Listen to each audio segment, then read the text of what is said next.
Does this sound familiar? You say, "Time's up," and instantly, boom, your child shouts, cries, or slams the iPad shut. Suddenly, what was peaceful turns into a screaming match over screens. It's one of the toughest triggers for anger. Devices are fun, addictive, and when kids are told to stop, their brains feel like they're losing something huge. That's why screen time battles don't just end with one more minute. They explode into full meltdowns. In our home, screen time was the loudest fight of the day. He'd beg for one more episode, argue when I said no, and sometimes even yell at me like I was the enemy. At first, I thought he was just being disrespectful, but then I realized it wasn't really about me. It was about transitions. Turning off the screen felt like falling off a cliff. Once I stopped taking it personally and started preparing for the anger behind screen time, things shifted.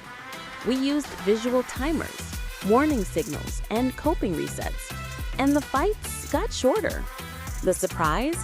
Ending screen battles didn't come from banning devices. It came from scaffolding transitions. Kids need clear expectations: when, how long, and what happens next. If they know the rules before starting, anger has less room to explode. For us, this meant a timer visible during screen time, a 5-minute warning before shutoff, and a coping activity ready, like drawing, Legos, or outside play. When we added structure, screens stopped being war zones. Here's the screen time system that finally worked for us. Part A, identify triggers. We used what lights my fuse.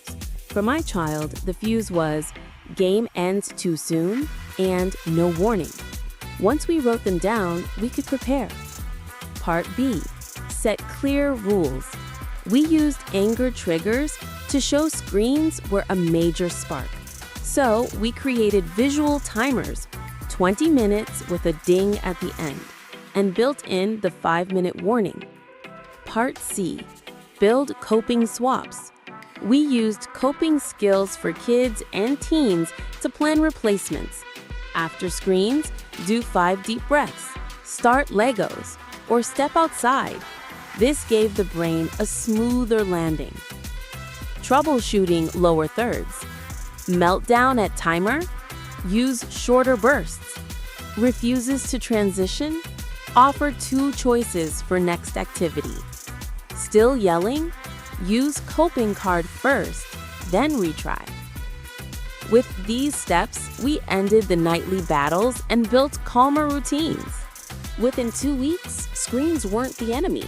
He still wanted more, but instead of exploding, he'd glance at the timer, take a breath, and move on. Anger didn't vanish, it transformed. He learned screens end, but calm can continue. And I learned consistency plus coping skills beat shouting every time. That's why I built the 27-page anger management bundle, because no parent should dread saying time's up. Inside, you'll find triggers and fuse worksheets, coping skills lists for kids and teens, reset rituals for transitions, visual charts to plan ahead. It's ready to print today. Start tonight, print what lights my fuse, and fill it with your child. Circle the biggest triggers, then try one coping swap tomorrow. Comment screen or fuse below and tell me which page you'll try first. Tomorrow in day 7, we'll cover anger at chores, how to stop fights over cleaning up, helping out, and doing the little jobs without constant shouting.